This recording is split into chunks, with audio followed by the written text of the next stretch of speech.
بسم اللہ الرحمن الرحیم۔ السلام علیکم ورحمۃ اللہ وبرکاتہ۔ عزیز طلباء، آج ہم جماعت ششم کی اسلامیات کا سبق پڑھیں گے۔ دوسرا باب ہے ایمانیات و عبادات اور عنوان ہے اذان کی فضیلت و اہمیت، صفحہ نمبر 11۔ جیسا کہ ہم نے پچھلے سبق کے پہلے حصے میں پڑھا تھا اذان کی فضیلت اور اہمیت کے بارے میں، جس میں سب سے پہلے ہم نے اذان کی تعریف پڑھی تھی کہ اذان جو ہے وہ لغوی معنی اس کا بلاوا یا اعلان کرنے کے ہیں، اور اصطلاح میں مخصوص کلمات میں کیا جانے والا وہ اعلان اذان کہلاتا ہے، جو مسلمانوں کو 5 وقت کی نماز کے بلاوے کی غرض سے کیا جاتا ہے۔ اور یہ کس لیے کیا جاتا ہے؟ تاکہ مسلمانوں کو نماز باجماعت ادا کرنے کے لیے مسجد بلایا جائے، مسجد آنے کی دعوت دی جائے۔ تو یہ ایک طرح سے اللہ تعالیٰ کی طرف سے دعوت ہوتی ہے جو مؤذن یعنی اذان دینے والے کی زبان کے ذریعے ہوتی ہے۔ اس میں اذان کے کلمات ہم نے پڑھے تھے کہ ہم سب سے پہلے جو مؤذن ہے اذان دینے والا، وہ 4 مرتبہ اللہ اکبر پڑھتا ہے، اور 2 مرتبہ اشہد ان لا الہ الا اللہ پڑھتا ہے، 2 مرتبہ اشہد ان محمد رسول اللہ پڑھتا ہے، اور 2 مرتبہ حی علی الصلاۃ، 2 مرتبہ حی علی الفلاح پڑھتا ہے، 2 مرتبہ اللہ اکبر، اور آخر میں لا الہ الا اللہ۔ تو اللہ اکبر کا ترجمہ آج ہم اس کا ترجمہ بھی دیکھ لیتے ہیں۔ اللہ اکبر کا مطلب ہے، ترجمہ ہے اللہ بہت بڑا ہے یا اللہ سب سے بڑا ہے۔ اشہد ان لا الہ الا اللہ کا مطلب ہے کہ میں گواہی دیتا ہوں کہ اللہ تعالیٰ کے سوا کوئی معبود نہیں ہے، اور اشہد ان محمد رسول اللہ کا مطلب ہے کہ میں گواہی دیتا ہوں کہ محمد صلی اللہ علیہ وسلم اللہ تعالیٰ کے رسول ہیں۔ اور حی علی الصلاۃ کا مطلب ہے آؤ نماز کی طرف، اور حی علی الفلاح کا مطلب ہے آؤ کامیابی کی طرف۔ فلاح کامیابی کو کہتے ہیں، یعنی جو مؤذن ہے وہ اللہ تعالیٰ کی طرف سے پیغام دے رہا ہوتا ہے ہمیں کہ نماز کے لیے آ جاؤ، کامیابی کے لیے آ جاؤ۔ کامیابی کیا ہے؟ جو نماز کی صورت میں وہ اللہ تعالیٰ کی رضامندی ہے، اللہ تعالیٰ کا خوش ہو جانا ہے، اور پھر آخر میں اللہ تعالیٰ کی طرف سے انعام کے طور پر جنت کا ملنا ہے، یہ کامیابی ہے۔ اور پھر آخر میں 2 مرتبہ جو اللہ اکبر ہے، اللہ سب سے بڑا ہے، لا الہ الا اللہ، اور اللہ تعالیٰ کے علاوہ کوئی معبود نہیں ہے۔ تو یہ اذان کا کیا ہے؟ ترجمہ۔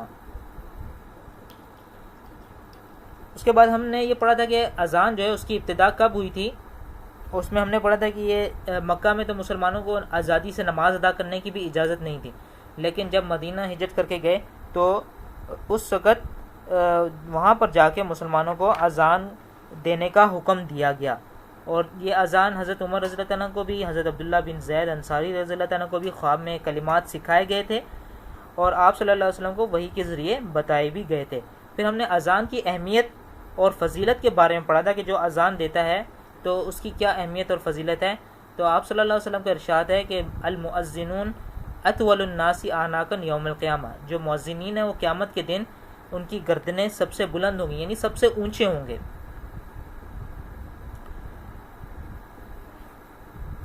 آج اس سے آگے ہم سبق پڑھیں گے، یہاں تک ہم نے پڑھا تھا اور یہ ابھی تک دہرائی کی ہم نے۔ تو آگے ہم پڑھتے ہیں اذان دینے والے کو کیا کہتے ہیں۔ تو صفحہ نمبر 13 پہ آ جائیں۔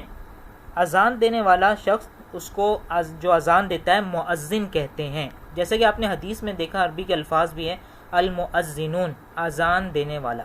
تو اذان دینے والے کو کیا کہتے ہیں؟ مؤذن، ٹھیک ہے۔ تو اذان دینے والے شخص کو مؤذن کہتے ہیں، اور اسلامی معاشرے میں ایک مؤذن کو بہت بلند مقام حاصل ہوتا ہے۔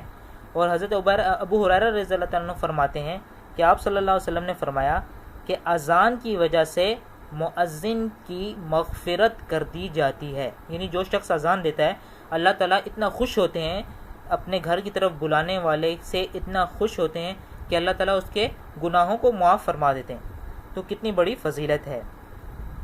تو اس فضیلت کو سن کے ہم میں سے ہر ایک کو شوق ہونا چاہیے کہ ہم اذان دیں، بڑھ چڑھ کر اذان دیں۔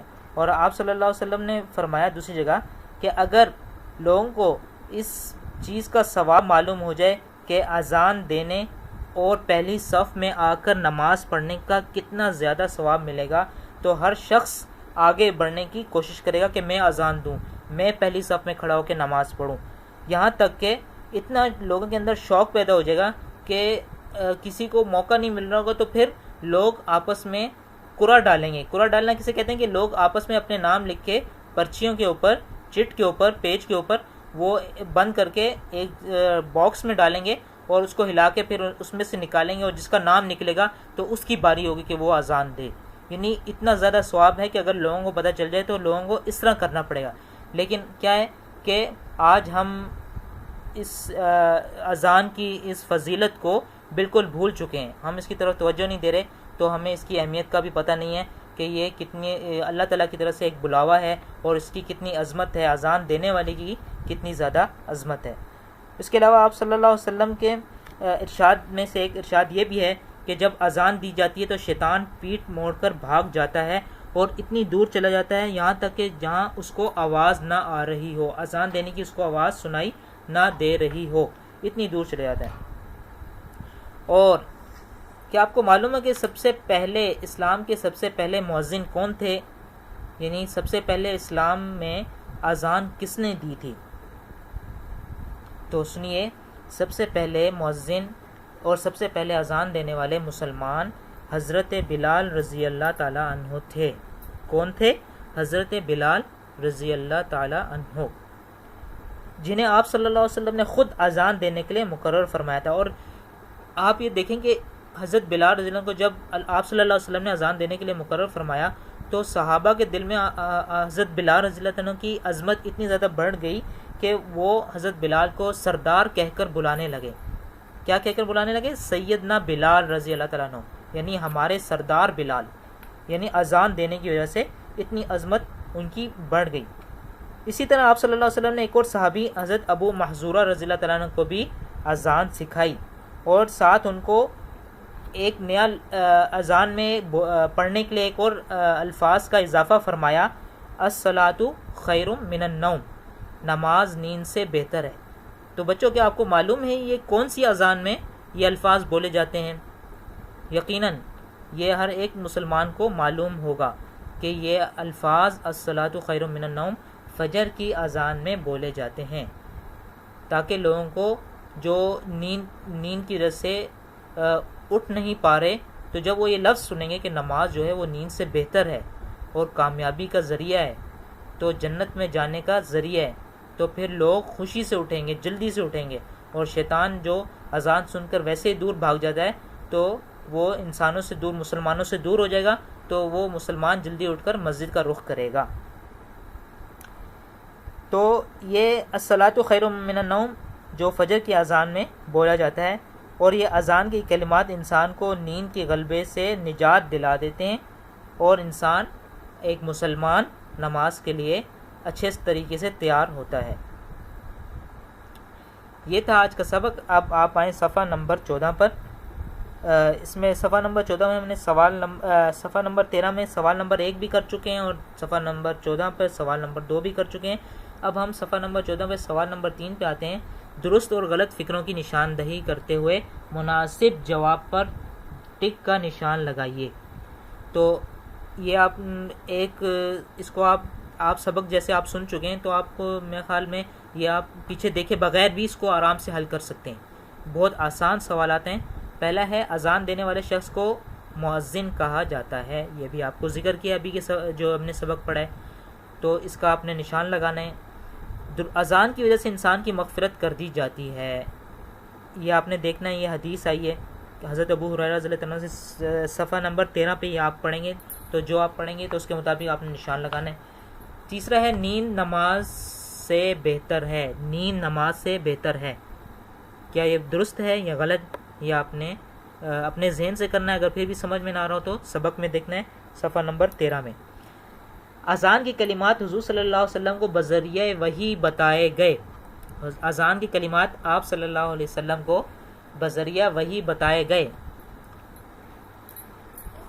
اس کے بعد اگلا ہے 5. اذان کی ابتدا رسالت کی بڑائی سے ہوتی ہے. اذان کی ابتدا یعنی جو الفاظ ہیں اذان کے شروع میں، اس میں رسالت یعنی حضور صلی اللہ علیہ وسلم کے بارے میں، ان کی بڑائی کے بارے میں ذکر ہے. کیا یہ بات درست ہے یا غلط ہے؟ یا آپ نے اذان کے ترجمے میں دیکھ کے اس کو حل کرنا ہے. آخری اور چھٹا اس کا سوال ہے، اذان کی آواز سن کر مسلمان تمام کام چھوڑ کر مسجد کا رخ کرتا ہے. کیا یہ بات درست ہے؟ اگر درست ہے تو آپ اس کو ٹک کیجئے، اگر غلط ہے تو غلط پہ ٹک کیجئے۔ جو آپ سمجھتے ہیں ایک مسلمان ہونے کی حیثیت ہے کہ ایک مسلمان کو کیسا ہونا چاہیے، تو اس کا جواب آپ نے دینا ہے۔ آگے آ جائیں آپ صفحہ نمبر 15 پہ، اور سوال نمبر 4 ہے، سوالات کے جواب لکھیے۔ پہلا سوال ہے اذان سے کیا مراد ہے، یعنی اس سوال کے جواب میں آپ نے اذان کی ایک طرح سے تعریف لکھنی ہے کہ اذان سے مراد کیا ہے، اذان کسے کہتے ہیں۔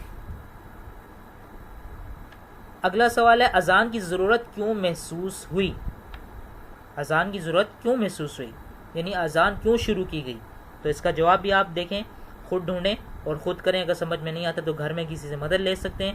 سوال نمبر 3 ہے اذان کی اہمیت لکھیے۔ تو اذان کی اہمیت، یہ ایک پیراگراف آپ کو مل جائے گا اہمیت اور فضیلت کا صفحہ نمبر 12 پہ، اس میں سے آپ اپنے الفاظ میں اس کو لکھ سکتے ہیں، آسان کر کے مختصر کر کے اس کا جواب لکھیں۔ اذان کی فضیلت بیان کریں، یہ بھی اسی کے ساتھ اہمیت کے ساتھ ہی اس کو ذکر کیا گیا ہے، تو وہاں سے آپ اس کے بارے میں ایک حدیث بیان کر دیں تو کافی ہوگا، جو کوئی سی ایک حدیث لکھ دیں یا کوئی 2 حدیث لکھ دیں مختصر سی، تو یہ آپ کا جواب درست ہوگا۔